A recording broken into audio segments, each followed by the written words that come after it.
Assalamualaikum warahmatullahi wabarakatuh. Kami dari kelompok 5 mata kuliah jurnalistik kelas B yang beranggotakan Fabian Arya, Kevin Okatama, Muhammad Rinaldi Abdullah, dan Ahdan Noval Kois akan melaksanakan sebuah wawancara sebagai bentuk tugas kami untuk mata kuliah jurnalistik. Dan narasumber kita kali ini adalah salah satu pegawai di salah satu media televisi di Indonesia dan di Jogja, yakni TVRI. Baik, langsung saja kita menuju ke wawancaranya.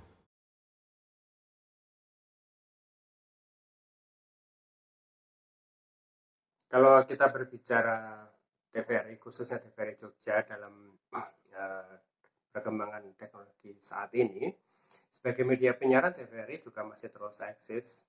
Pengembangan secara hardware terus dilakukan. Kita juga akan memulai siaran digital. Jadi pemancar digital sudah siap karena kita 2021 harus menjadi pelopor untuk penyiaran di channel-channel digital. Dan itu artinya konten yang harus disiapkan oleh TVRI juga bukan hal yang sepele, nggak main-main, karena dengan channel digital kita bisa menggunakannya 24 jam penuh. Sementara kalau sekarang ini kalau kita menggunakan channel analog masih harus berbagi dengan TVRI Pusat misalnya. Nah, dari segi konten, TVRI Jogja juga mempunyai unggulan-unggulan seperti obrolan angkring, pangkur, jenggleng, kemudian ada cerita untuk anak, kemudian ada lagi misalnya ketoprak, ada Yoga Warto untuk beritanya ya. Lalu juga ada acara-acara yang misalnya yang tidak terduga, misalnya acara sentuhan kolbu ataupun Ramadan ya. Itu selalu tinggi penontonnya, banyak yang mengikuti atau ratingnya selalu tinggi. Yaitu ada dari survei yang menggunakan itu.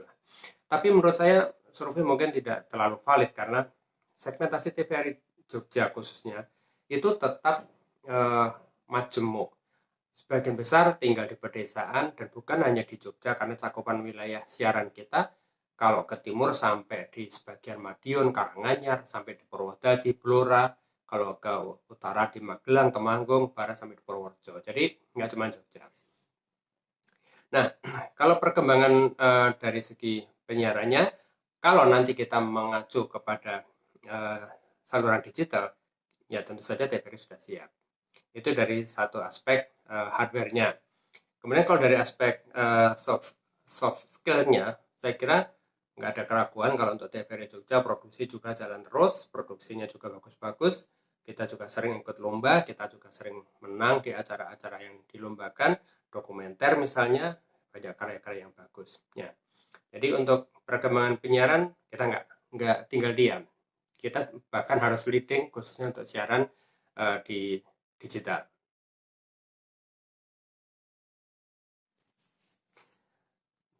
Untuk era revolusi industri 4.0, saya kira semua media mainstream akan mengalami hal yang kurang lebih sama.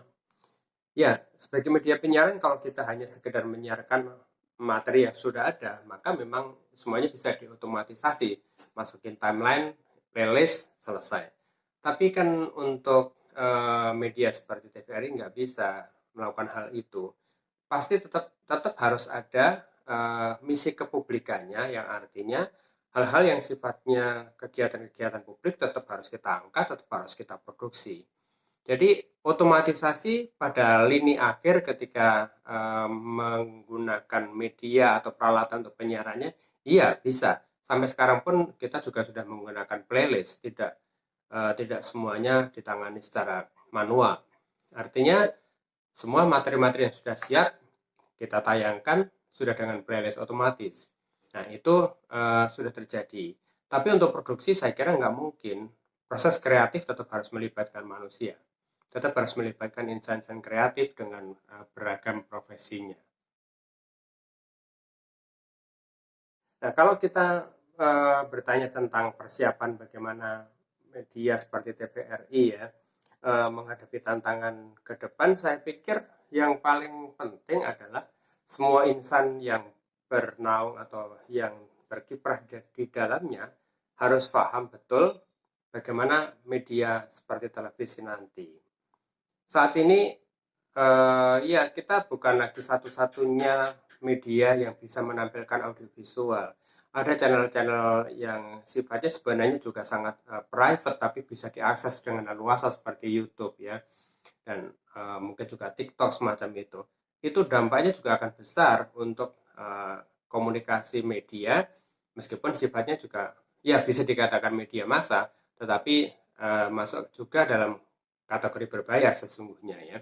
Memang semua orang bisa kok melihat apa yang ditayangkan melalui YouTube, tapi artinya kan tetap harus menggunakan selektif, menggunakan channel-channel yang sudah dikenal. Kalau nggak dikenal juga ya harus dipromosikan dulu. Untuk ke depan media seperti televisi saya rasa nggak bisa kemudian hanya mengandalkan kepada satu channel yang di mainstream, channel digital ya misalnya ya, untuk terestrial atau yang dari pemancar ke pemancar. Saya kira itu nggak bisa cukup itu, nggak cukup gitu. Jadi kita harus memulai sesuatu yang baru.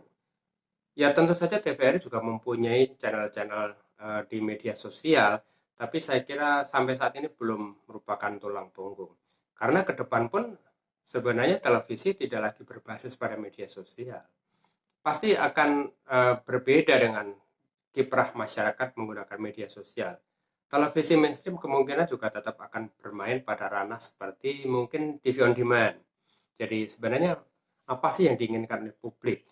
Nah, sekali lagi karena TVRI itu adalah media publik, maka tentu yang akan menjadi patokan adalah apa sebenarnya yang diinginkan oleh publik dari sebuah sajian televisi. Kalau pendidikan, pendidikan macam apa, tentang apa, itu bisa masuk juga dalam persiapan bagaimana kita memproduksi, menayangkan secara on demand. Jadi TV on demand.